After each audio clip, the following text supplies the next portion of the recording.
देखें आप तो 11 लाख करोड़ से ज़्यादा शेयर बाजार में ट्रेंडिंग के लिए आने वाले हैं, जिसका कारण 20 कंपनियों के शेयरों का लॉक इन खत्म हो रहा है। किन शेयरों में कब और कितने का लॉक इन खत्म होगा, पूरी डिटेल लेकर मिताली जुड़ी हुई है। मिताली के पास एक बार फिर चलते, बताइए मिताली क्या है खबर।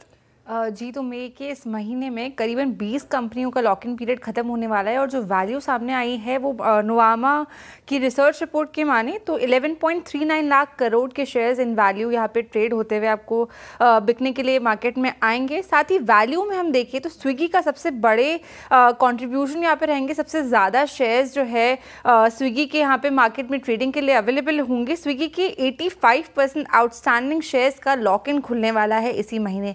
अब लिस्ट बाय लिस्ट हम नाम देखते हैं कि कहाँ कौन कौन से नंबर्स है, कौन कौन से शेयर्स है और कितना उनका लॉक इन जो है यहाँ पे एक्सपायर होता हुआ नजर आएगा। सबसे पहला नाम है Honasa consumer.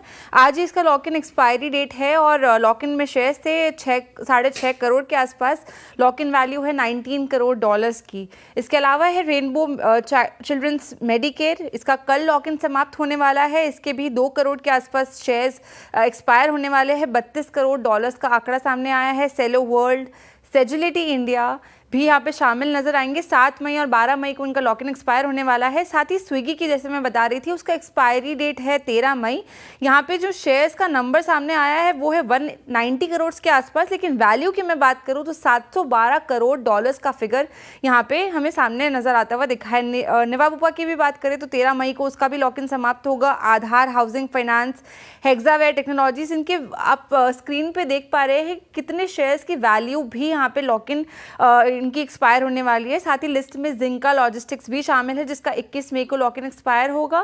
पैराडीप phosphates, Tata technologies भी यहाँ पे शामिल है। 28 मई को 63 करोड़ डॉलर्स के यहाँ पे टाटा टेक्नोलॉजीज के शेयर्स जो है उनका लॉक इन एक्सपायर होने वाला है। तो ये कुछ लास्ट 3-6 महीने में जो भी आईपीओज आए थे उनकी लॉक इन एक्सपायरीज का ये दायरा मई का, जहाँ पे आप इनकी एक्सपायरीज खत्म होते हुए देखेंगे और शेयर्स होंगे ट्रेडेबल जिनकी भी लॉक इन एक्सपायरीज होने वाली है।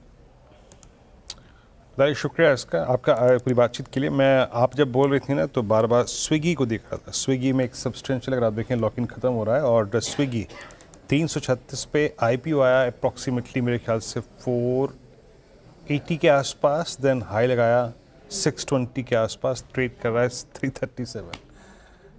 ये काफ़ी, अगर आप देखें 13 मई को थोड़ा सा डिस्कशन का पॉइंट होगा। खैर